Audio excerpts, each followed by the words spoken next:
Paham ya? Jangan ketika, oh ini maulid bid'ah, Masya Allah, antum tuh bid'ah dari kepala sampai kaki. Ya. Saya luar biasa kesal. Kadang ada orang bikin perbandingan begini, maulid Nabi, maulid. Zaman Nabi tidak ada, coret. Zaman sahabat tidak ada, coret. Zaman tabi'in tidak ada, coret. Zaman ini ada, oh. Lalu diserupakan yang ikut-ikut ke sini. Antum kalau mengamalkan hukum seperti ini fatal. Zakat pakai beras. Zaman Nabi coret, zaman sahabat coret, ya, zaman tabiin coret, zaman ulama coret, zaman antum ada bid'ah antum. Cara menyimpulkan hukum bukan seperti ini. Lihat turunannya, lihat dalilnya, lihat pemahamannya, lihat turunan-turunan fikihnya.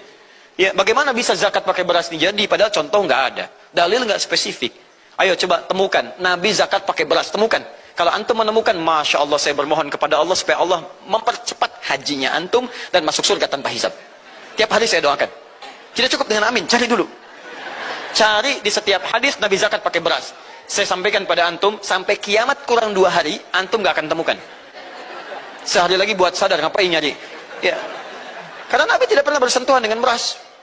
Silakan cari di kitab hadis palsu pun, sepalsu-palsunya nggak akan ditemukan. Capek pemalsu hadis mengarang hadis palsu tentang itu. Nggak akan didengar, nggak akan dilihat. Kenapa? Karena tidak ada. Ya, kata Muawiyah, hadza irqun, itu makanan pokok. Nabi zakat pakai kurma, pakai gandum. Ya, lihat, karena itu makanan pokoknya. Makanya setiap makanan pokok yang digunakan, kata para ulama, mendekati kaidah usul fikihnya. Lihat, kaidah usul fikih diambil di sini. Setiap yang punya keserupaan dengan itu, sekalipun teksnya tidak jelas langsung menunjuk, itu ada isyarat, namanya qarinah namanya. Kalau ada isyarat menunjukkan kepada itu, maka boleh digunakan sebagai alternatif lain dari makanan pokok yang tidak didapati di masa kita dengan generasi yang berbeda. Tapi kalau makanannya sama di setiap generasi, dia zakatnya pakai itu. Makanya orang Arab sampai sekarang pakai kurma, ada yang pakai gandum. Kita makanan pokoknya bukan itu. Antum makanan pokoknya apa? Beras, Masya Allah, beras. Baik pemirsa, beras itu makanan pokok bagi hewan yang bertembolok, ya. Ayam, bebek itu beras. Baik, makanan kita nasi. Dan nasi bersumber dari beras. Baik, nasi bersumber dari beras. Jadi kalau kita ingin zakat pakai beras, boleh tidak?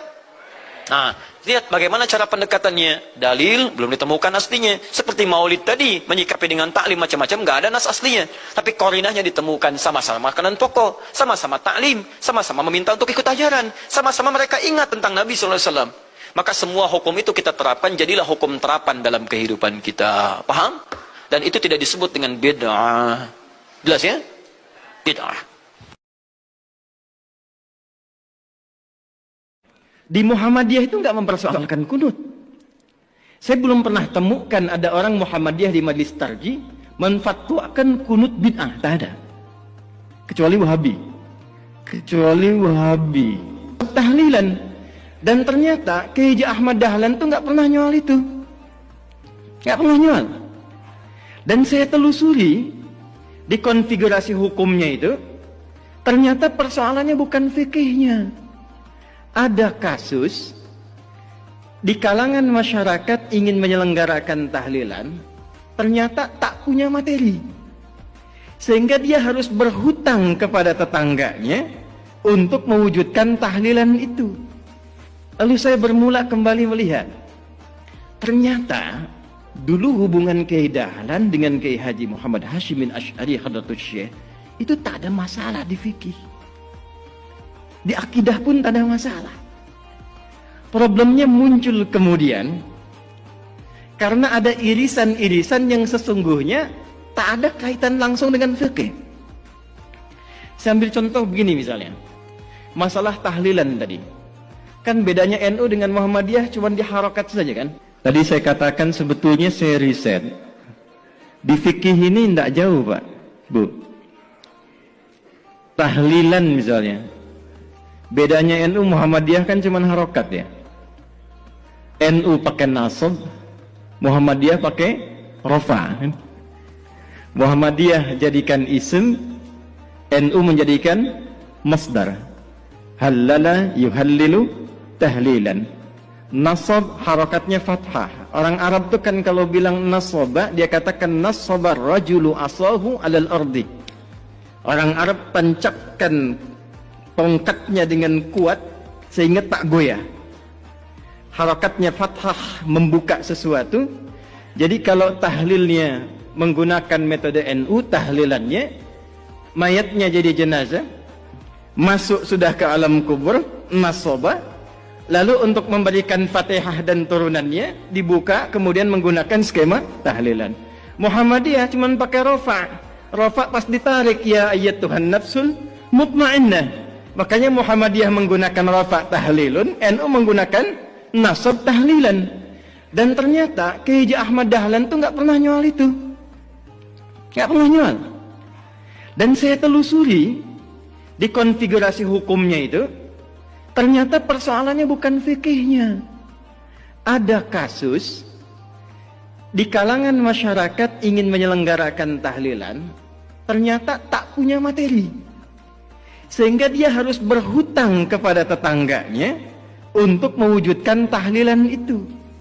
Maka keluarlah pertimbangan, kalau tak punya uang jangan dipaksakan sehingga berhutang. Bukan masalah tahlilannya, cuman memang babnya belum selesai. Kalau memang tak punya uang, kenapa Anda tak pinjamnya atau berikan saja? Kan tuntas babnya gitu ya. Jadi saya kira ada turunan-turunan informasi yang dari atas itu, yang di kalangan elit sudah selesai, ke bawahnya itu tak sama. Kunut misalnya, di Muhammadiyah itu nggak mempersoalkan kunut. Saya belum pernah temukan ada orang Muhammadiyah di Majelis Tarji menfatwakan kunut bid'ah, tak ada. Kecuali Wahabi. Ya, kecuali Wahabi. Tak pernah saya temukan. Bahkan fatwanya yang terjadi ketika ada imamnya kunut yang di belakang mengaminkan, ketika imam di depan pun tak kunut, yang di belakang tak usah sujud sahwi. Jadi tataran konsep di atas itu sudah selesai. Nah, apa yang menyebabkan ke bawah itu tidak tuntas kemudian? Ya, informasi-informasi ini saya kira belum tampilnya dan disemarakkannya dakwah-dakwah seperti Gus Bah, Gus Koyum.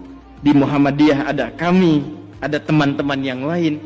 Nah, saya mungkin sarankan di semua turunan ke PWM, PWNU sampai yang ke bawah, itu yang difasilitasi untuk muncul. Karena problemnya di luar negeri itu antara faqih, alim, mufti, muballigh, da'i itu jelas. Saya usia 26 tahun, di Libya diangkat jadi amin khutbah. Boleh menentukan siapa yang khatib. Teman-teman saya yang ngaji sama saya sekarang jadi kiai semua tuh. Kiai Muhammad Imam Sofwan Yahya, menantunya Kiai Aqil Siraj. Itu teman seangkatan saya di Tripoli, ngaji bahasanya dengan saya. Kiai Nurul A'la, Pati. Kemudian ada lagi Kiai Anas Mas'udi, Kiai Muhammad Syamsuddin yang di Madura, yang duduknya kemarin dengan Gus Kautsar di Muktamar 1 Abad NU. Kemudian ada Kiai lagi yang dari Pati, Solah Ulaya. Kemudian ada lagi Tian Kamaluddin. Itu teman-teman kita. Pulang dari Tripoli, kita satu generasi membangun kesepahaman, itu kalau dakwah semua sampai.